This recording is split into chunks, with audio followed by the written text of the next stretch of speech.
श्रीमद्वदूलकुलवारिधि पूर्णचन्द्रं वाधूलवेङ्कटगुरूत्तमपुत्ररत्नं श्रीशैलदेशिककृपाप्तसमस्तबोधं रामानुजार्य गुरुवर्यमहं प्रपद्ये श्रीवेङ्कटार्यतनयं तत्पादकमलाश्रयं वाधूलान्नवपूर्णेन्दुं रामानुजगुरुं भजे ஒழிவில் காலமெல்லாம் உடனாய் மன்னி வழுவிலா அடிமை செய்ய வேண்டு நாம் தெழிகுரர் திருவேங்கடத்து எழில்கள் சோதி எந்த தந்த தந்தைக்கே அகலகில்லே நிறையுமென்னு அலர்மேல் மங்கை உரை மார்பா நிகரில் புகழாய் உலகம் மூன்னுடையாய் என்னையாழ்வானே நிகரிலமரர் முனிக்கணங்கள் விரும்பும் திருவேங்கடத்தானே புகழொன்னில்லாடியேன் உன்னடி கீழ் அமர்ந்து புகுந்தேனே.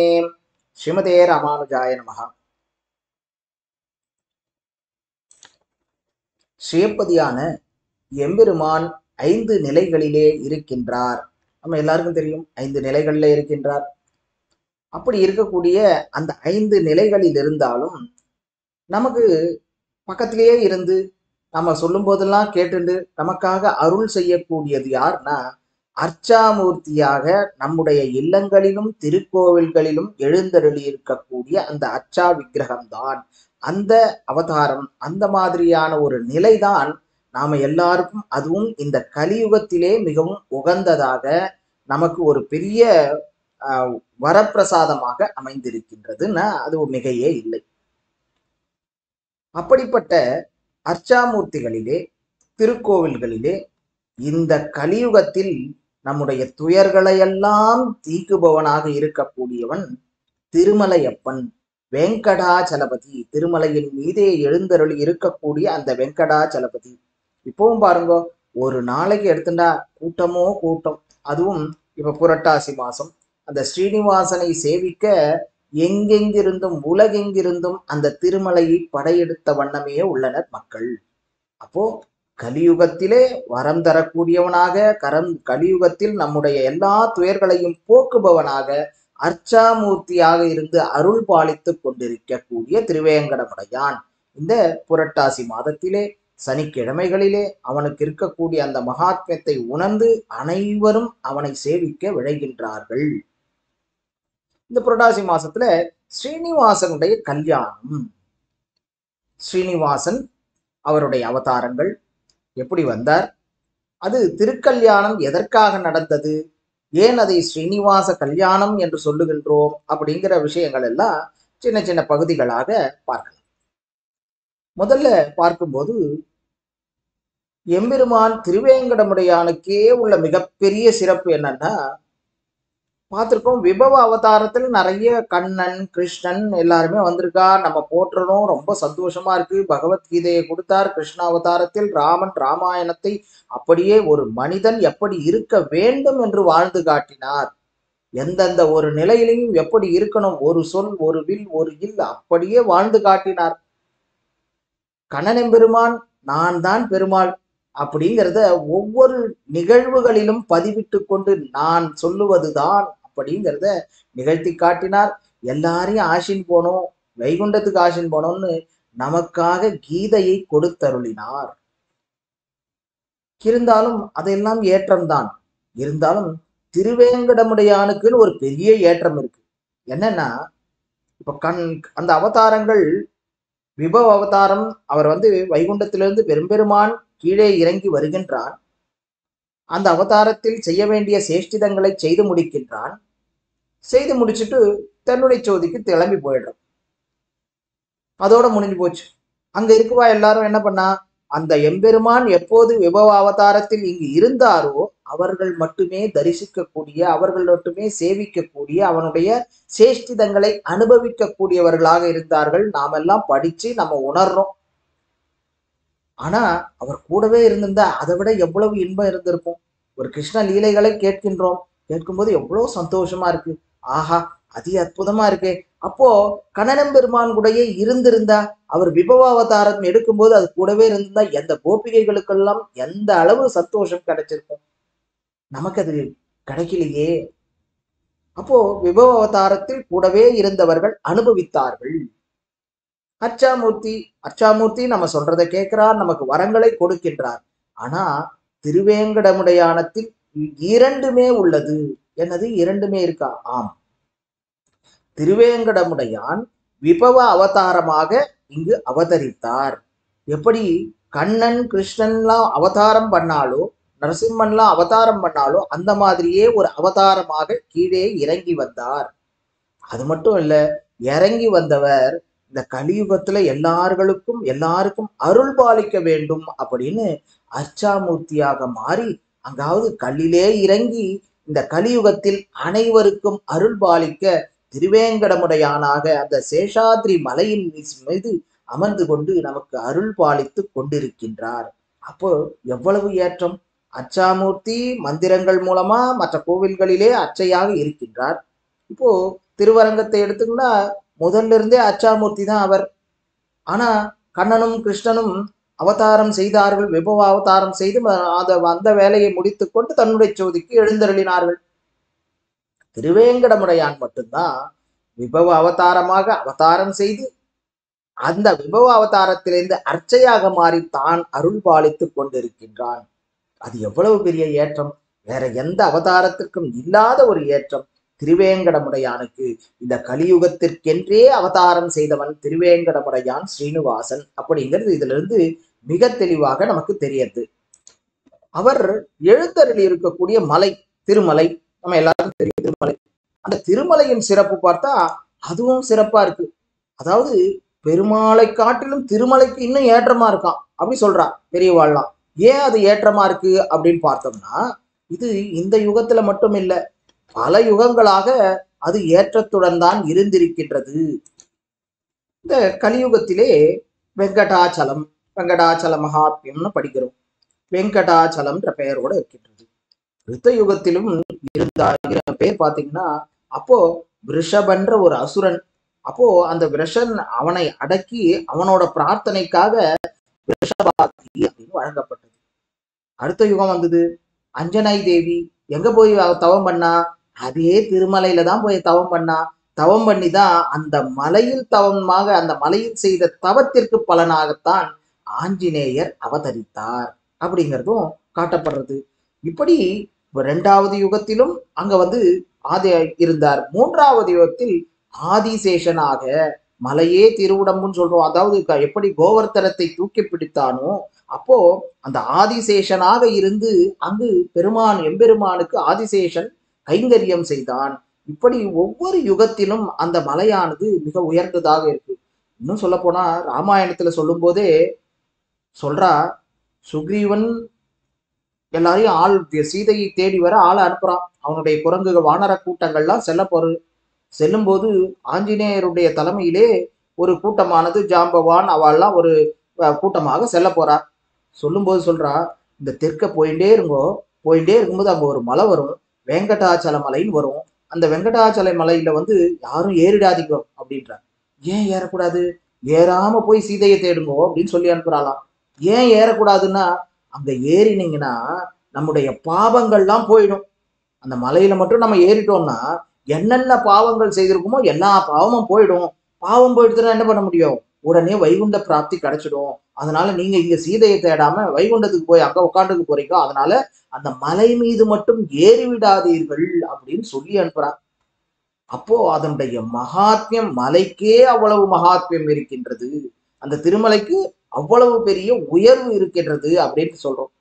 அதே ஆழ்வார்களும் சொல்றா, மலையே திருவுடும், மலை வேற யாருமே இல்ல, சாட்சாத் எம்பெருமான் தான், ஸ்ரீமன் நாராயணன் தான் அங்கு மலையாக குடிகொண்டிருக்கின்றார் அப்படிங்கிறத ஆழ்வார்கள் நமக்கு தெளிவாக காட்டுகின்றார்கள்.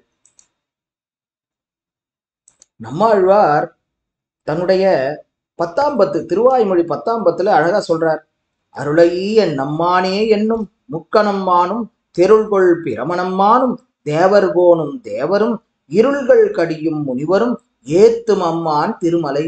எல்லாரும் திருமலையை தான் ஏற்றமாக சொல்லுகின்றார்கள். அப்போ அந்த மலைக்கு இருக்கக்கூடிய அந்த திருமலையின் மகாத்மியம் நமக்கு புரிகின்றது. மலைக்கே அவ்வளவு ஏற்றம். அங்கு எம்பெருமான் குடிகொண்டிருக்கின்றான். அந்த எம்பெருமானுக்கு எவ்வளவு ஏற்றம் இருக்கும். அதனாலதான் இன்னைக்கும் நம்ம பார்க்க முடியாது, அந்த திருமலைக்குன்னா கூட்டமாக சென்றுகின்றார்கள். திருமலை யாத்திரையே ஒரு பெருசு.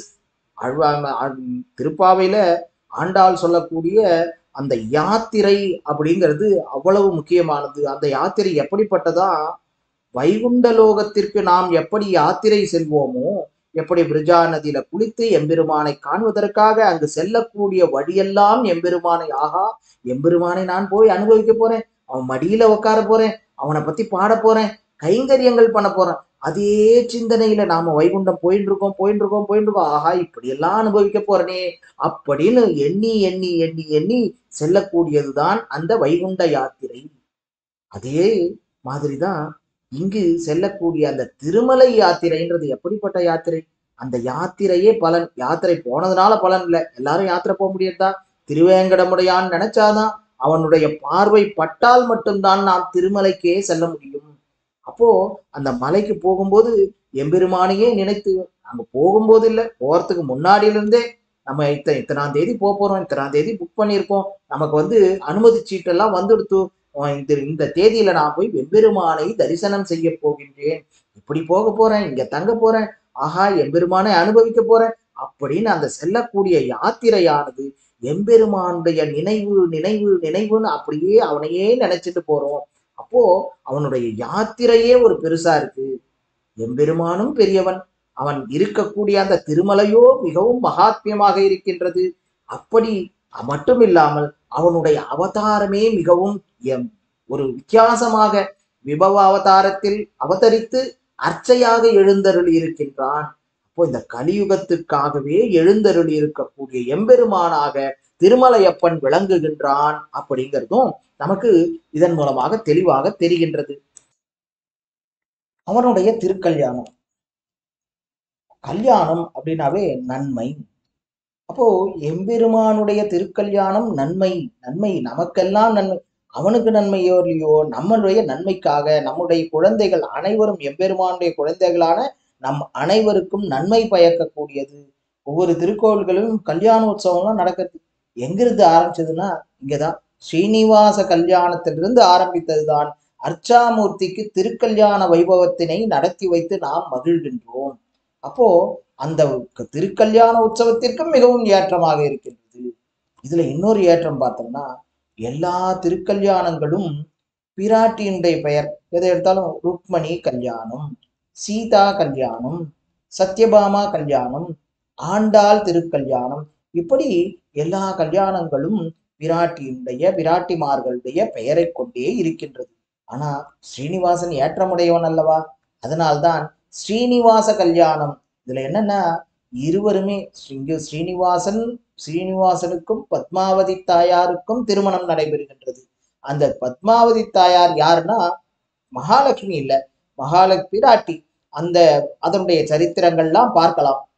அப்படிப்பட்ட பத்மாவதி தாயாருக்கும் ஸ்ரீனிவாசனுக்கும் நடைபெறக்கூடிய அந்த கல்யாணம் தான் ஸ்ரீனிவாச கல்யாணம் அப்படின்னு அழைக்கிறது. மாப்பிள்ளையின் பேரால் அழைக்கக்கூடிய ஒரே கல்யாணம் இந்த ஸ்ரீனிவாச கல்யாணம் தான். அது பிராட்டிக்கு வைணவத்தில் ஏற்றம், அதனால அந்த மாதிரி சொல்றா அப்படின்லாம் இல்லை.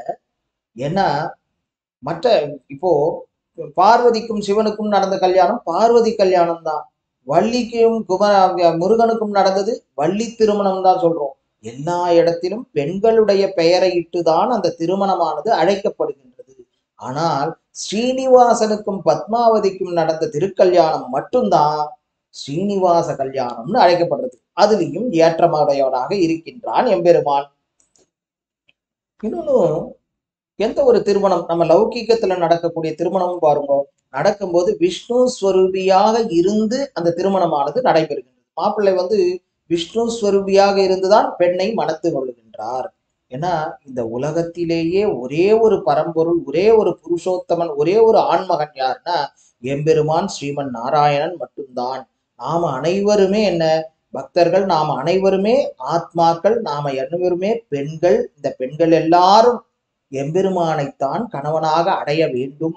அதற்குண்டான ஒரு பிரயத்தனங்கள் தான் நாம் இந்த புனரப்பி ஜனனே புனரப்பி மரணேல பண்ணிட்டே இருக்கோம். பண்ணி பண்ணி எப்படியாவது எம்பெருமானை அடைந்து விட வேண்டும்.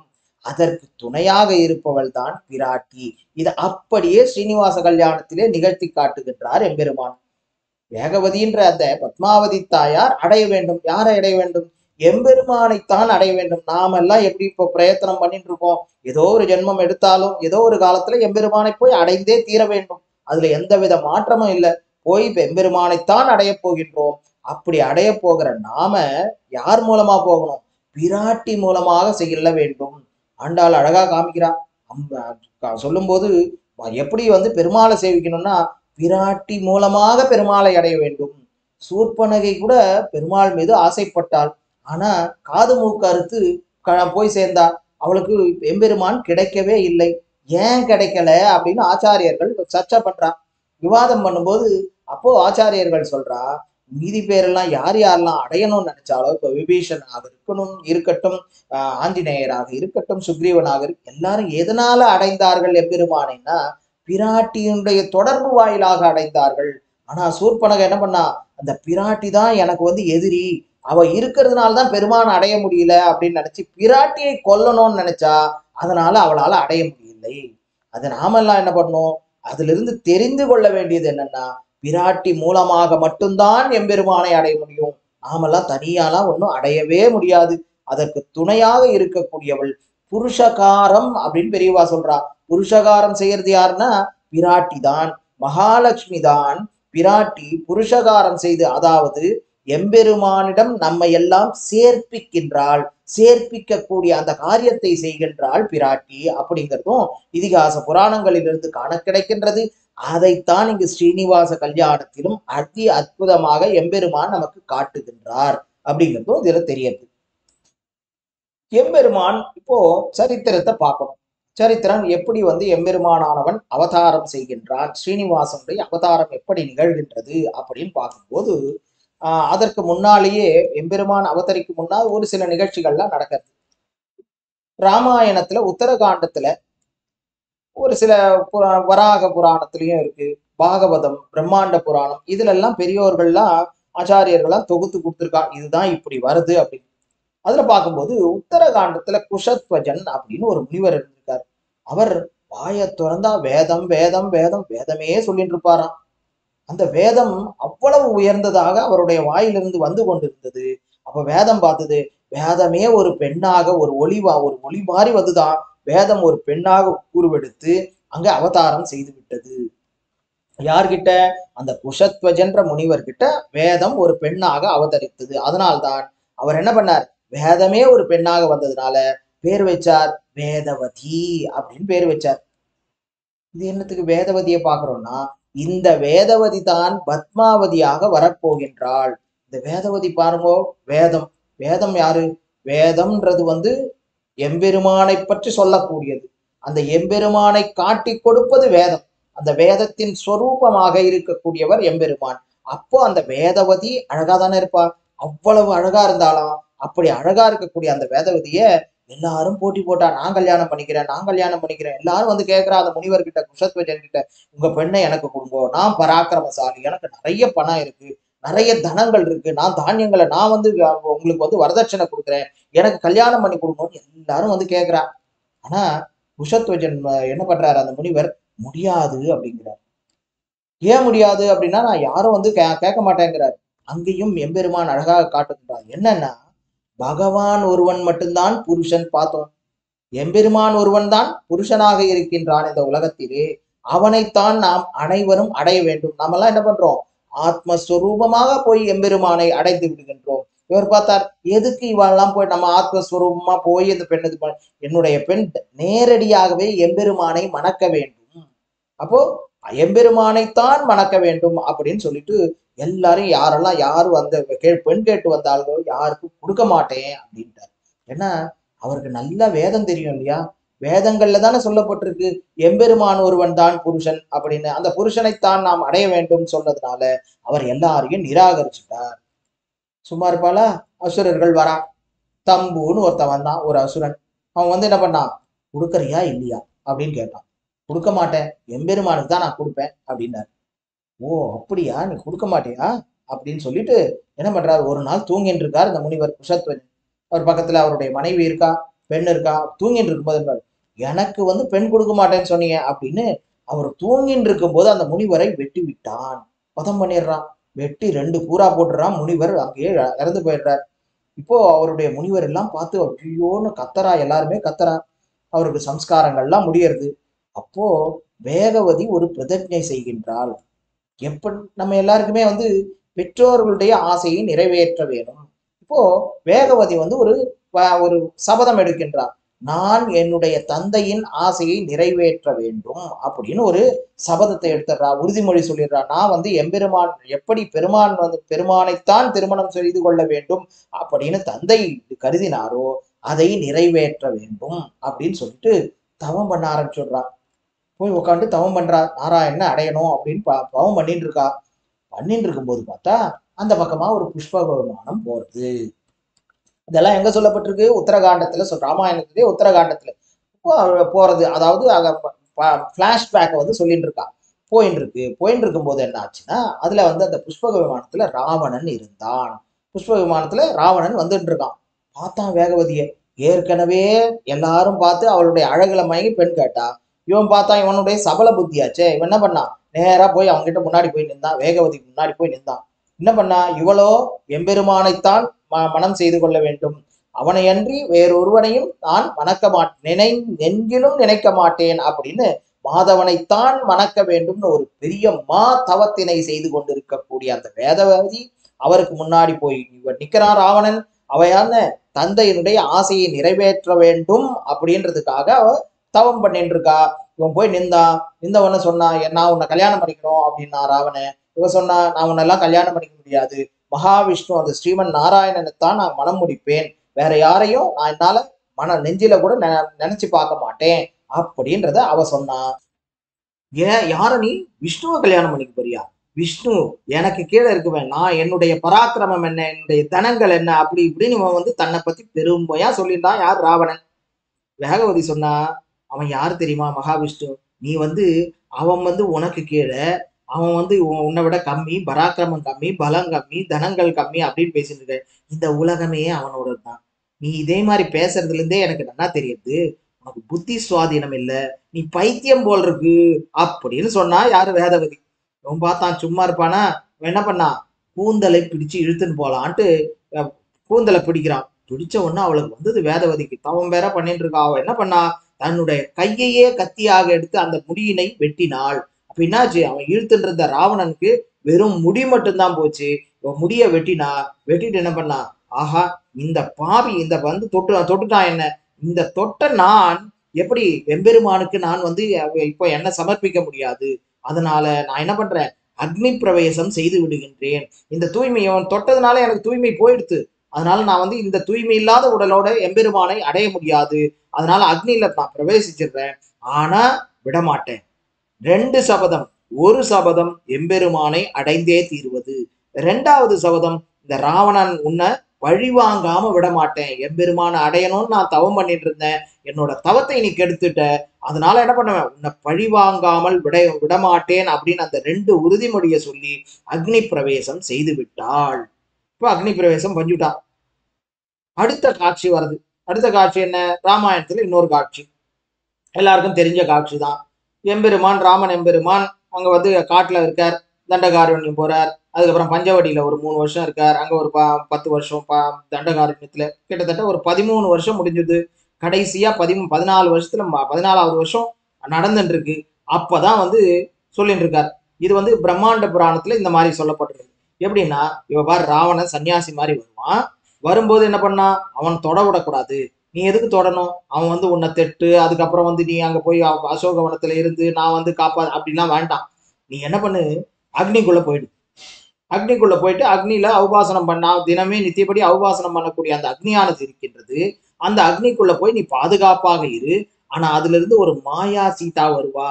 அந்த சீத்தை என்ன பண்ணுவா? ஏற்கனவே பிரதிஜை பண்ணிருக்கா என்னன்னு, ராவணனை பழி வாங்கணும்னு. அதனால அவளை தூக்கி கொண்டு ராவணன் செல்லட்டும், அவளை நான் மீட்டு வருகின்றேன் அப்படின்னு சொல்ல சீதையும் அக்னிக்குள்ளே சென்று விட்டாள். சீதா அக்னிக்குள்ள போயிட்டா. அங்கிருந்து மாயா சீதா வெளில வந்தா. அந்த மாயா சீதையை தான் ராவணன் எடுத்துக்கொண்டு இலங்கைக்கு சென்றான். அசோகவனத்திலே அங்கு சிறை வைத்தான் அப்படின்னு பாக்குறோம். அடுத்தது ராவண யுத்தங்கள், ராமராவண யுத்தங்கள்லாம் முடியறது. ராவணன் மடிந்தான். மடிந்ததுக்கு அப்புறம் சீதையா இங்க திரும்பி அயோத்திக்கு ஆசிட்டு வரணும். அப்பதான் மறுபடியும் அக்னி பிரவேசம் அப்படிங்கிறது எம்பெருமான் சொல்லி நடக்க அந்த அக்னிக்குள்ள மாயா சீதா போறா. போகும்போது அந்த வெளியில இருந்து அக்னி தேவன் என்ன பண்ணா, சீத்தையை உள்ள வச்சிருக்கான் இல்லையா, அக்னிக்குள்ள பாதுகாப்பா வச்சுட்டு இருக்கான். அவன் எடுத்துன்னு வந்தான். அந்த சீத்தையை வந்து ஒப்படைக்கிறான். ஒப்படைக்கும் போது சொல்றான், ரெண்டு சீத்தையுமே நீங்கள் மனம் முறிந்து கொள்ள வேண்டியது. நீங்க ரெண்டு பேரையும் கல்யாணம், ரெண்டு பேரையுமே கூட வச்சுக்கோங்க அப்படின்னா. இந்த பக்கம் சீத்தை, இந்த பக்கம் மாயா சீத்தை. கேட்கறக்கே நன்னா இல்லையே அப்படின்னு சொல்லிட்டு ராமர் சொல்றாரு. ஏற்கனவே ராமர் என்ன, அவதாரமே ஒரு சொல் ஒரு இல் ஒரு வில் ஒண்ணுதான், அதுக்கு மேல எதுவுமே பேச்சே கிடையாது.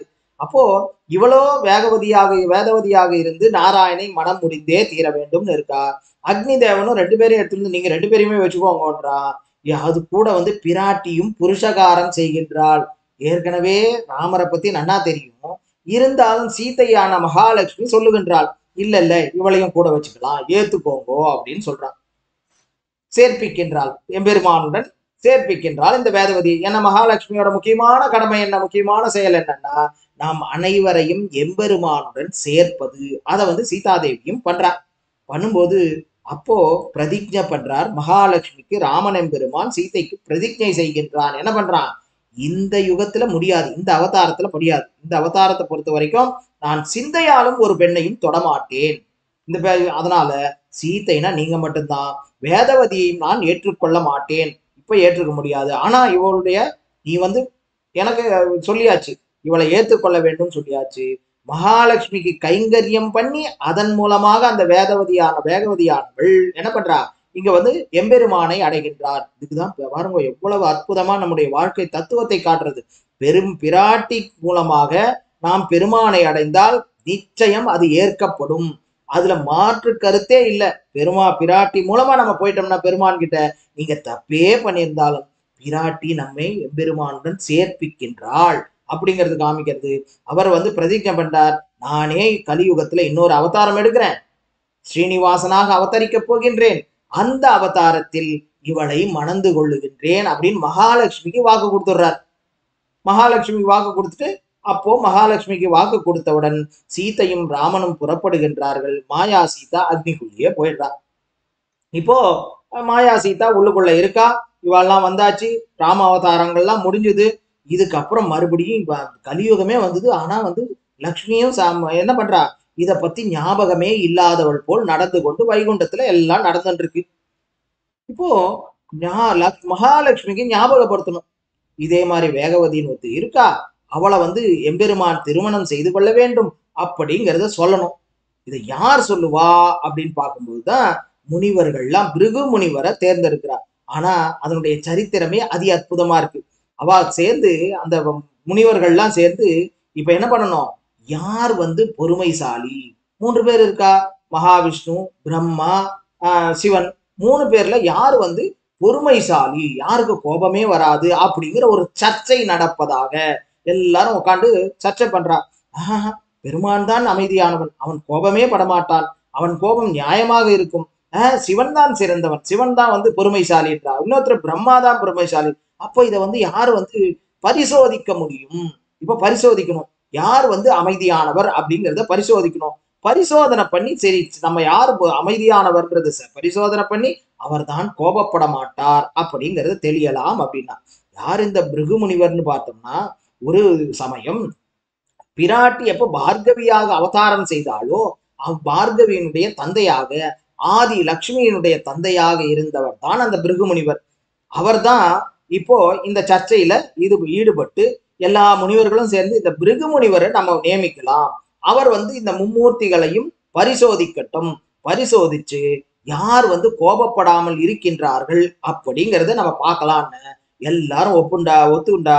பிருகு முனிவரும் ஒத்துண்டார். சரி நான் அவர்களை பரிசோதிக்கிறேன், மூணு பேரையும் பரிசோதனை பண்ணிட்டு யார் வந்து கோபப்படாமல் அமைதியாக, கோபப்படாமல் ஒரு அமைதியில சிறந்தவராக இருக்கின்றார் அப்படிங்கிறது நான் சொல்றேன் அப்படின்ட்டு புறப்படுறார் பிருகு முனிவர். நாமும் காத்திருந்து அடுத்த பகுதியில யார் வந்து கோபப்படாமல் இருந்தார் அப்படிங்கிறத அனுபவிக்கலாம். ஸ்ரீமதே ராமானுஜாய நமஹா.